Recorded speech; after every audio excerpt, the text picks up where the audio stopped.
Secretariat നടയിൽ ഒരു വിഭാഗം ആശാ വർക്കർമാർ നടത്തുന്ന സമരത്തെക്കുറിച്ച് കേരളത്തിൻ്റെ മുഖ്യമന്ത്രി പിണറായി വിജയൻ്റെ ഒരു പ്രസ്താവന ആദ്യമായിട്ട് പുറത്തു വന്നു.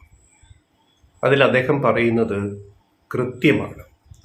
അതിലെല്ലാം കാച്ചിക്കുറുക്കി പറഞ്ഞിട്ടുണ്ട്.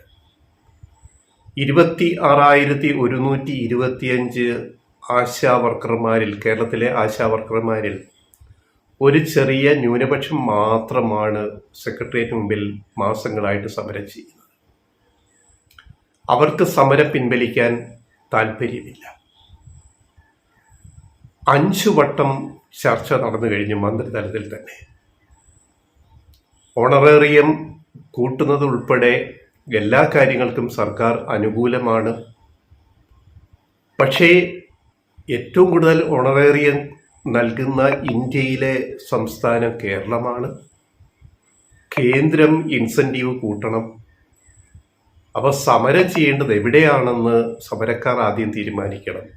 സെക്രട്ടേറിയറ്റ് മുന്നിലാണോ കേന്ദ്ര സർക്കാരിൻ്റെ മുമ്പിൽ പോയിരുന്ന് സമരം ചെയ്യണോ എന്ന് സമരക്കാർ തീരുമാനിക്കണം.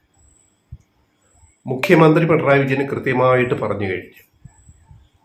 ഇതിനപ്പുറത്തിന് വേറെ ഒരു വാക്കും ഇല്ല. ഈ സെക്രട്ടേറിയറ്റ് മുമ്പ് ഇരിക്കുന്ന ഒരു ചെറിയ ന്യൂനപക്ഷം ഈ 26,125 പേരിൽ ഏറിയാൽ 1,000-2,000, പന്തലിൽ വന്നിരിക്കുന്നത് അതിലും കുറവാണ്.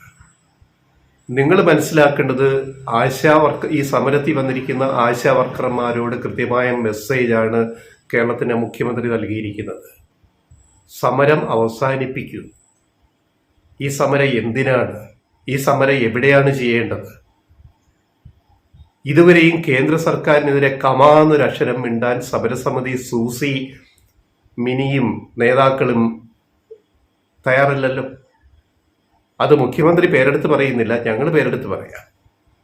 ഈ സമരം നീട്ടിക്കൊണ്ടു പോകേണ്ടത് ചിലരുടെ ആവശ്യമാണ്. പാവം 2 ആശാവർക്കർമാർ മുടി മുറിക്കാൻ പറഞ്ഞിട്ട് തല മുണ്ടനം ചെയ്ത് അതിന്റെ വീഡിയോ എല്ലാവരും ആഘോഷിച്ചു മാപ്രകള്.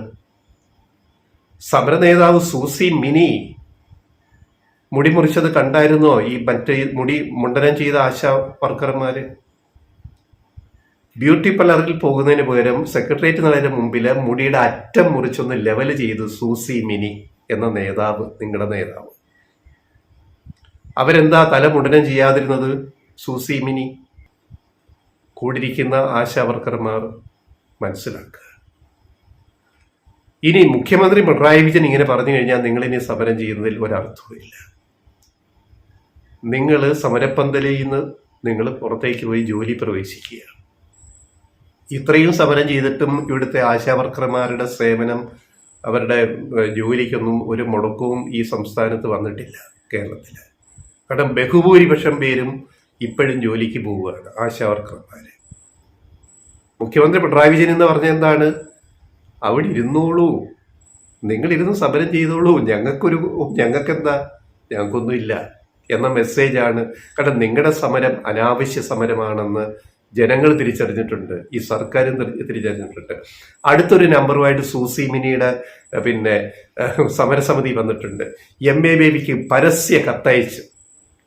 ഈ രാഷ്ട്രീയ നാടകമൊക്കെ മനസ്സിലാക്കാനുള്ള ബുദ്ധി കേരളത്തിലെ പ്രബുദ്ധരായ ജനങ്ങൾ കൊണ്ടുവന്ന് സൂസി മിനി കൂടെയുള്ള ബിന്ദു ഒക്കെ ഒന്ന് മനസ്സിലാക്കുക. എന്താ MA ബേബിക്ക് കത്ത്?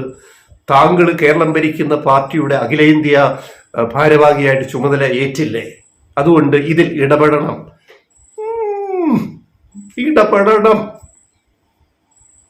ഇടപെട്ടളയും എന്ന് പണ്ട് VKN പറഞ്ഞിട്ടുണ്ട്. ഇടപെട്ടളയും. അപ്പൊ ഇപ്പൊ എന്താണ്? MA ബേബി CPIM-ന്റെ അഖിലേന്ത്യാ ജനറൽ സെക്രട്ടറി സമരത്തിൽ ഇടപെട്ടിട്ട് ഇതൊന്ന് പരിഹരിക്കണം. തുറന്ന കത്ത്. MA ബേബി ഇപ്പൊ എന്താ ചെയ്യാൻ പോണത്? MA ബേബി ഇതിനകം തന്നെ പറഞ്ഞു കഴിഞ്ഞു, ഇത് 2ാം വിമോചന സമരത്തിന്റെ ഒരുക്കലാണ്, 2ാം വിമോചന സമരത്തിന്റെ കേളികൊട്ടാണ് ഈ ആശാ സമരമെന്ന് MA ബേബി ഇതിനു മുമ്പേ പറഞ്ഞു കഴിഞ്ഞു. ആ MA ബേബിക്കാണ് തുറന്ന കത്ത്, തുറന്നകത്ത്. ബേബി ഇടപെടണം, പരിഹരിക്കണം. ബേബി പിണറായി വിജയനോട് പറയണത്രേ, ആ പിള്ളേർ അവിടെ ഇരിക്കുന്ന ആശാമാർക്ക്, അവിടുത്തെ ചേച്ചിമാർക്ക്, അമ്മമാർക്ക് ഒരിത്തിരി അങ്ങ് കൂട്ടിക്കൊടുത്തു എന്ന് MAB പറയണത്രേ. എന്നിട്ട് ഞങ്ങൾ സമരം അങ്ങ് പിൻവലിച്ചു പോകാറുണ്ട്. MABയെ പിടിച്ച് ഇതിനകത്തിട്ടിട്ടൊന്നും ഒരു കാര്യമില്ല. പിന്നെ മക്കളെ, ആശാവർക്കർമാരെ, അവര് പാവങ്ങള് സൂസി മിനിയോട് പറയുകയാണ്, ഇപ്പൊ ബേബി ഇടപെട്ടിട്ട് പിണറായി സർക്കാരിനെ അങ്ങ് തിരുത്തുമത്രേ.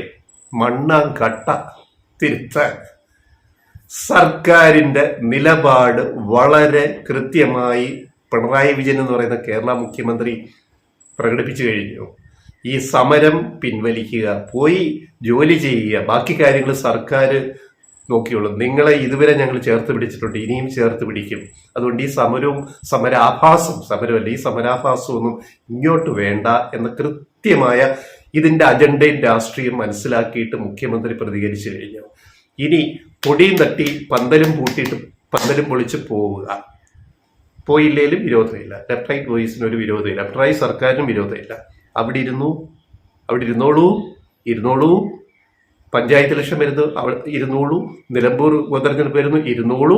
അടുത്ത വർഷം നിയമസഭാ തെരഞ്ഞെടുപ്പ് വരുന്നു, അവിടെ ഇരുന്നോളൂ. പിന്നെ മാപ്രകളെ എന്നും കൂടെ നിൽക്കുമെന്ന്, മാപ്രകൾ എന്ന് പറഞ്ഞാൽ ആരാന്നറിയാമല്ലോ? ഈ വർഗം മാപ്രകളെ എന്നും കൂടെ കിട്ടുമെന്ന് വിചാരിക്കേണ്ട. ഒരു കാര്യം പറഞ്ഞിട്ട് ഈ വീഡിയോ അവസാനിപ്പിക്കാം. നിങ്ങൾ രാത്രി ആ പന്തലിൽ കിടന്നുറങ്ങുമ്പം ആരെങ്കിലും ഒരാൾ കണ്ണ് തുറന്നു വെച്ചുകൊണ്ടിരിക്കണം, ആശമാര്. അതറിയാമോ? മൃഗങ്ങൾക്ക് ആ ബുദ്ധിയുണ്ട്. മൃഗങ്ങൾക്ക്, അവര് കൂട്ടം കൂടി നടക്കുന്ന മൃഗങ്ങള്, ആനയാവട്ടെ അല്ലെ സിംഹമാവട്ടെ, മറ്റു മൃഗങ്ങൾ ഗ്രൂപ്പായിട്ട് നടക്കുന്നവര് മറ്റുള്ളവർ ഉറങ്ങുമ്പോൾ ഒരാൾ കണ്ണും തുറന്നിങ്ങനെ ഇരിക്കും.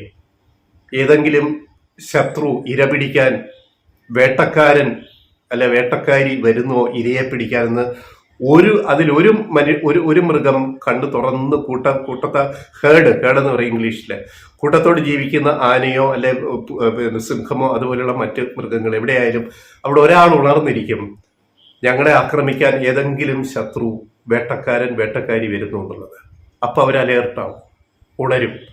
അതുപോലെ ആശാപന്തലിൽ, സെക്രട്ടേറിയറ്റ് മുന്നിൽ ആശാപന്തലിൽ ഇരിക്കുന്ന ആശാവർക്കർമാരിൽ ഒരാൾ എപ്പോഴെങ്കിലും ഉണർന്നിരിക്കണം. മറ്റുള്ളവർ ഉറങ്ങുമ്പം രാത്രിയിലെ കൊണ്ട് പെട്രോൾ ഒഴിച്ചിട്ട് പന്തലിന് തീ വെക്കുന്നത് കൂടെ നിന്ന് പിന്തുണ പ്രഖ്യാപിച്ചവരായിരിക്കും. അത് ആരാണെന്ന് ഞങ്ങളിപ്പോ പറയുന്നില്ല. അങ്ങനെ സെക്രട്ടേറിയറ്റ് മുമ്പിലെ ആശാപന്തലിന് തീ വെച്ചു എന്ന് പറഞ്ഞിട്ട്, ആര് തീ വെച്ചു? അത് പിണറായി വിജയന്റെ സർക്കാർ തീ വെച്ചു എന്ന് പറഞ്ഞിട്ട് അടുത്ത കഥയായിട്ട് ഇറങ്ങും സൂസി മിനിമാർക്ക് എന്തും ചെയ്യാൻ ഒരു മനസാക്ഷിയുമില്ലാത്തവരാണെന്ന് ഈ സമരം കൊണ്ട് തെളിയിച്ചു കഴിഞ്ഞു. അതുകൊണ്ട് ജാഗ്രത. ആശാവർക്കർമാരോട് പറയാണ്, ഉറങ്ങുമ്പോൾ ഒരാളെങ്കിലും ഉണർന്ന് അവിടെ നിന്ന് സമരം ചെയ്യണം. അല്ലെങ്കിൽ അടുത്തൊരു വാർത്ത മാപ്രകൾ ആഘോഷിക്കുന്നത് ആശാപന്തലിന് തീയിട്ടു, നശിപ്പിച്ചു എന്ന് പറഞ്ഞിട്ട് പിണറായി സർക്കാരിനെതിരെ അടുത്ത വിമോചന സമരത്തിന്റെ അടുത്ത ഘട്ടത്തിലേക്കാണ് കാര്യങ്ങൾ പോയിക്കൊണ്ടിരിക്കുന്നത്. സൂക്ഷിച്ചാൽ എല്ലാവർക്കും കൊള്ളാം.